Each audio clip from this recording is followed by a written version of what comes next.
India முழுவதும் உள்ள ரயில் கட்டுப்பாட்டாளர்கள் வரும் மே 1ஆம் தேதி தங்களது 11 அம்ச கோரிக்கைகளை வலியுறுத்தி வேலை நிறுத்தத்தில் ஈடுபட உள்ளனர். இதனால் இந்தியா முழுவதும் ரயில் சேவை பாதிக்கப்படும் அபாயம் ஏற்பட்டுள்ளது.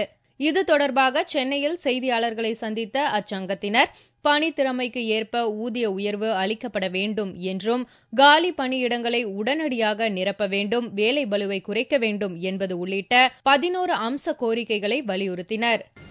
போதிய பே ஸ்கேல் கொடுக்க வேண்டும் என்பது ஒன்றும், ஸ்ட்ரெஸ் அலவன்ஸ் 30% ஸ்ட்ரெஸ் அலவன்ஸ் மன அழுத்தத்திற்கான அலவன்ஸ் கொடுக்கப்பட வேண்டும் என்பதும், வேக்கன்சி இப்பொழுது 25% அளவுக்கு இருக்கும் வேக்கன்சியை உடனடியாக ஃபில்அப் செய்ய வேண்டும் என்பதும், intensive roster with calendar day rest, அந்த வாரத்திற்கு ஒரு முறை ஓய்வு கொடுத்த 6.5 மணி நேரம் உள்ள அந்த ரோஸ்டர் எங்களுக்கு த்ரூ அவுட் இந்தியா வழங்க வேண்டும் என்பதும், மற்றும் இந்த லீவ் ரிசர்வ் 18% இருப்பதை 25% உயர்த்த வேண்டும் என்பதும், இந்த பிரேக் டவுன் அலவன்ஸ்